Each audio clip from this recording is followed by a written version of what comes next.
पैसे का लालच दे रहे, कोई भ्रष्टाचार का, जिन्होंने लाखों करोड़ों रुपए कमाए वो ठगने के लिए आज भी आ रहे हैं। मोरपाल जी मौर्य बुला देंगे इस बार। जनता का कहना है कि मोरपाल सुमन जी हजारों वोटों से जीत के विधानसभा पहुंचेंगे। एक तरफ है प्रमोद जैन भाई आज पूरी बारह को खा गया, एक तरफ है गरीब का बेटा, तो इसमें गरीबी और अमीरी का अंतर है। हम मोरपाल जी को वोट देंगे, ऐसे देके वोट जीत के चले जाएंगे और फिर खूब खाएंगे, मौज मस्ती मनाएंगे। और ये जनता के क्या है, बीच में रहने वाला आदमी। तो भारत जोड़ो जो यात्रा थी पूरा खर्चा प्रमोद जैन भाई आया था, तो टिकट क्या 12 जिले में कोई और नेता नहीं है कांग्रेस में। 2 बार मंत्री रहे प्रमोद जैन भैया, उसके कार्यकाल में 5 रुपए का पैसा वहाँ लगा नहीं। इस स्तर पर हमें अभी ग्राउंड जीरो की रिपोर्टिंग आप तक पहुंचा रहे हैं और इसी को लेकर बात कर लेते हैं यहाँ मेड़ा गांव के लोगों से। भैया जी किसको वोट दीजिएगा? बीजेपी सपोर्टर हैं। कोई भी मुख्य कारण बता दीजिए कि देखिए हम तो मोरपाल सुमन जी को वोट देंगे। अरे उस भाई यार दोस्त पढ़े लिखे आदमी थे, पूरा विश्वास है। पूरा विश्वास। कितने सालों से जानते हैं? वो कम 25 साल हो गए, मतलब लाना पड़े। साथ बड़े हैं, साथ सब कुछ है, तो भाई साहब मतलब पूरा विश्वास है, वोट तो वहीं जाएगा। बिल्कुल बिल्कुल, आगे भी जान लेते हैं, सर से जान लेते हैं। सर, इस बार आपके यहाँ अंता विधानसभा उपचुनाव होने हैं और देखिए त्रिकोणीय मामला है, बड़ा रोमांचक मामला मैं कहता हूँ। एक तरफ कांग्रेस से है, एक तरफ बीजेपी है और एक तरफ निर्दलीय लड़ रहे हैं। कहीं ना कहीं इस बार ये भी लग रहा है कि निर्दलीय नरेश मीणा लड़ने वाले हैं, तो कहीं वोट उनको ना चले जाए सारे। बिल्कुल, हमारा सीधा सीधा मुकाबला नरेश मीणा से, ना कि कांग्रेस प्रत्याशी से। हाँ। बिल्कुल। कांग्रेस ने तो इस बार 2 प्रत्याशी भी खड़े हुए थे, वो तो मान लीजिए उनका दुर्व्यवहार भाग्य रहा कि एक जो उनका प्रत्याशी बैठ गया, लेकिन फिर भी टक्कर अब इस बार मैं मान लूं कि बीजेपी और नरेश मीणा के बीच में बिल्कुल 100%। मतलब जीत तो हमारे मोरपाल सुमन जी की होगी, लेकिन सेकंड पे तो निर्दलीय प्रत्याशी रहेगा हमारा। यानी कि मोरपाल सुमन के लिए तो दिल में है, प्रेम है, लेकिन नरेश मीणा के लिए भी कहीं ना कहीं है। नहीं, संघर्षशील है, लेकिन जो हमारा बीजेपी से कैंडिडेट है मोरपाल सुमन, वो हमारे स्थानीय है, बिल्कुल गरीब परिवार से आते हैं, किसान पुत्र हैं।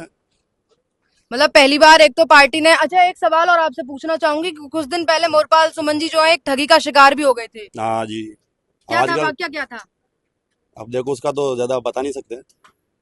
नहीं, मामला कुछ ऐसा था कि फोन आ गया था टिकट को लेकर, तो थोड़ा सा ठगी हो गई थी उनके साथ। जी बिल्कुल हो जाता है मैडम, ऐसा कुछ नहीं है, वो कंफ्यूजन के शिकार हो गए थे। ठगों का कोई भरोसा नहीं है, ठगने वाले तो आजकल वोटों के इसमें भी आते हैं, पब्लिक को ठग रहे, कोई पैसे का लालच दे रहे, कोई भ्रष्टाचार का, जिन्होंने लाखों करोड़ों रुपए कमाए वो ठगने के लिए आज भी आ रहे हैं। पब्लिक अब ठगने भी नहीं आएगी, आम मतदाता जागरूक है, विकास के नाम पे वोट देगा। बीजेपी के जो सुशासन अभी दे रखे, विकसित भारत जो संकल्प मोदी जी का नारा है, और जिस प्रकार हमारे हड़ता विधानसभा में लोकल फॉर वोकल को टिकट दिया है, यहाँ पर सत्यता जाहिर की है बीजेपी ने। एक लोकल कैंडिडेट को इस बार टिकट दिया है। मोरपाल जी जमीन से जुड़े हुए किसान के बेटे, गरीब घर से आए, और इनको सब कौम सर्व समाज यहाँ का चाह रहा है। कोई ना हमारा मुकाबला कांग्रेस से ना किसी से। इस बार बीजेपी पूर्ण बहुमत के साथ यहाँ से चुनाव जीत रही है। मैं ये नहीं करा बीजेपी का कार्यकर्ता के नाते, लेकिन आम जन के पुकारे एक सच्चे किसान के बेटे को, गरीब को यहाँ से जिता करके विधानसभा में भेजेंगे। क्योंकि हमारे विधानसभा में देखो मूलभूत समस्या थी यहाँ पर वन परियोजना की, 2 साल से वो अटकी हुई है अभी भी। और इसके पूर्व यहाँ से 2 बार मंत्री रहे हैं प्रमोद जैन भैया, उसके कार्यकाल में 5 रुपए का पैसा वहाँ लगा नहीं। 2 बार वो मंत्री रहा है, लेकिन उन्होंने वो ये नहीं बताया कि हमसे 100 करोड़ रुपए भी दिए हैं परवन के लिए, किसी ने नहीं दिया। और हमारे इस कार्यकाल में 860 करोड़ रुपए माननीय मुख्यमंत्री बचन लाल जी ने दिए हैं। किसानों की वो मुख्य मांग है विकसित भारत, और जो विकसित संकल्प जो हमारे मोदी जी का सपना है उसको पूर्ण करेंगे। अंता की जनता मोरपाल जी को जिता करके विधानसभा में भेजेगी, यही हमारा। बिल्कुल बिल्कुल सर, आपसे जान लेते हैं कि कहीं ना कहीं भजनलाल जी का भी नाम अभी इसमें आया, तो लगता नहीं कि भजनलाल जी और मोरपाल सुमन जी में कहीं ना कहीं समानता भी है? दोनों अभी ग्राउंड लेवल से ही उठ के और एकदम ही टिकट मिल गया मोरपाल जी को। तो हम तो मैम यही कहेंगे कि हमारे एक गांव से है, हम तो ये कहेंगे लोकल है जी, और एक गरीब परिवार का बंदा है, तो अगर वो जीत जाए, और लगता है कि शायद सपोर्ट भी शायद लग रहा है उनका। अब देखो कितना कहाँ तक क्या होता है, ये हमारी सोच है कि हम उन्हीं का ही सपोर्ट करेंगे बराबर। मोरपाल जी मौर्य बुला देंगे इस बार। बोल गए, बोलेंगे क्या बोल भारतीय जनता पार्टी ने एक ऐसे लोकप्रिय और जनसेवक को जनता के बीच में भेजा है, और जनता का कहना है कि मोरपाल सुमन जी हजारों वोटों से जीत के विधानसभा पहुंचेगी। मतलब पूरा भरोसा है, पूरा भरोसा। और जो अभी आ रही है रुझान ऐसी आ रही है कि रुझानों में कांग्रेस तीसरे नंबर पे जा रही है, और मुकाबला जिस तरीके बड़ा से दिलचस्प है। जनता विधानसभा में 4 बार चुनाव हुए, 2 बार कांग्रेस जीती, 2 बार बीजेपी जीती। पहले की परिस्थिति अलग थी, पहले कोई इंडिपेंडेंट नहीं था। इंडिपेंडेंट के आने से कांग्रेस तीसरे नंबर पे जा रही है। आपके प्रिय मोरपाल सुमन जी जो है इस बार चुनावी मैदान में है, एक शब्द में क्या कहेंगे, एक वाक्य में क्या कहेंगे मोरपाल सुमन जी के लिए? हम पूरी जनता जिताएंगे उसको, पूरी जनता वोट देंगे जब जीतेगा। सब जनता उनके साथ है जी, लेकिन तन मन से साथ है। टक्कर में तो निर्दलीय नरेश मीणा भी आ रहे हैं। मोरपाल सुमन जीतेंगे, हजारों जीतेंगे, उम्मीद है पूरी। उम्मीद है पूरी। बेटा और भाई चुनाव लड़ रहा है। बिल्कुल। मोरपाल सुमन पार्टी के द्वारा आगे 4 साल में प्रधान बने तो उन्होंने कांग्रेस बीजेपी नहीं देखी, सबके लिए काम दिया है और हर बूथ पर हर कार्यकर्ता के लिए काम दिया है। जमीनी स्तर का नेता है और हमें ऐसा नेता कभी नहीं मिलेगा, क्योंकि एक तरफ है प्रमोद जैन भाई जो पूरी बारह को खा गया, एक तरफ है गरीब का बेटा, तो इसमें गरीबी और अमीरी का अंतर है। हम मोर पार्टी को वोट देंगे और जिलाएंगे और भारी मतों से विजय बनाएंगे। जी ये गरीब किसान का बेटा है जी। एक तो इतने गरीब व्यक्ति को टिकट मिलना असंभव था, ये गरीब जनता की दुआ से इनको टिकट मिला है। और ये क्या है, हमेशा जनता के बीच में रहने वाला है। और दूसरे है ना, दूसरी पार्टी के वो व्यापारी व्यापार करते हैं, क्या व्यापार करते हैं, उनको जनता से कोई लेना देना नहीं। अभी पैसे देके वोट जीत के चले जाएंगे और फिर खूब खाएंगे, मौज मस्ती मनाएंगे। और ये जनता के क्या है, बीच में रहने वाला आदमी। पूरा समर्थन है जी।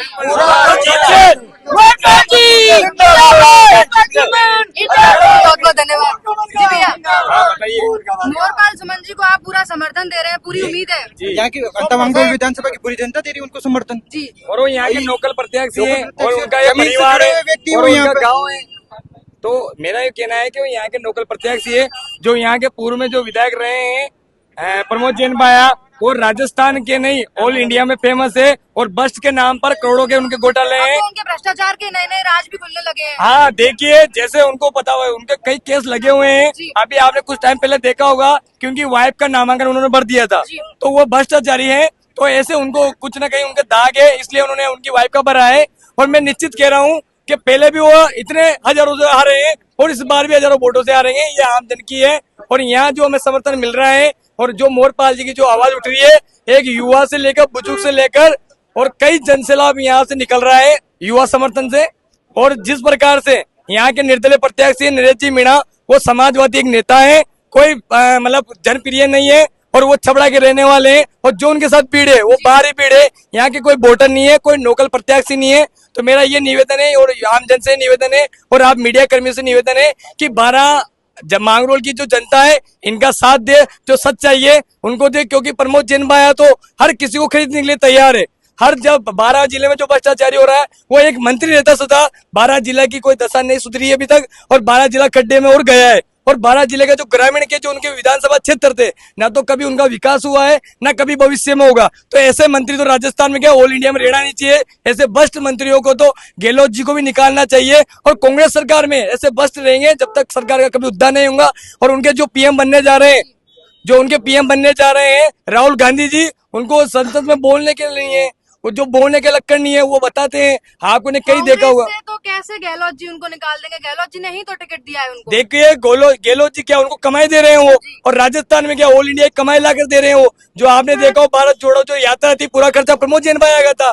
तो टिकट क्या 12 जिले में कोई और नेता नहीं है कांग्रेस में, उनको भी टिकट देना चाहिए ना, वो भी तो लोकप्रिय है। हमारी जो भारतीय जनता पार्टी है, ये नीचे तले आदमी को, पीछे बैठे हुए आदमी को बना देती है। जिस प्रकार से मुख्यमंत्री जी को बनाया हमारे पूर्व में, और हमारे जो विधानसभा बाराटू से राधेश्याम जी बेरवा को बनाया, ऐसे यहाँ के लोकप्रिय और जनप्रिय मोरपाल जी सुमन को टिकट दिया है। तो भारतीय जनता पार्टी में ऐसा कोई चेहरा नहीं है जिसको टिकट नहीं दिया जाता। यहाँ पर लोकप्रियता और जनप्रियता के आधार पर टिकट दिया जाता है। उन पर कोई केस नहीं है, वो जमीन से जुड़े हुए नेता है और किसान के बेटे हैं। मोरपाल सुमन बिल्कुल साफ छवि के और कार्यकर्ता हुए हर दुख सुख में काम आने वाले नेता है। इसलिए हम चाहते हैं कि मोरपाल सुमन बल्कि 12 जिले मतलब प्रधान की मैं अभी तक जब से वो प्रधान बने हैं और सरपंच रहे हैं पूर्व में भी, तो जब से वो राजनीति में है अभी तक कोई उनके ऊपर ऐसा कोई दाग नहीं है और उनकी छवि लोकप्रियता में है। बहुत बहुत धन्यवाद सर, बहुत बहुत धन्यवाद। बाकी देखिए आपने जिस तरीके से बातें सुनी, जिस तरीके से लोगों की समर्थन में बातें सुनी है कि ये मोरपाल सुमन को लगातार समर्थन दे रहे हैं और लगातार ये की बात कर रहे हैं कि जितना भ्रष्टाचार यहाँ पर प्रमोद जैन भैया ने किया है, उन्होंने 5 रुपए का भी यहाँ काम नहीं कराया, लेकिन अभी उम्मीद इनको पूरी मोरपाल सुमन से है और लगातार हमें अंतर उपचुनाव को लेकर आपको ग्राउंड जीरो से अपडेट देते रहेंगे। बने रहिए हमारे साथ।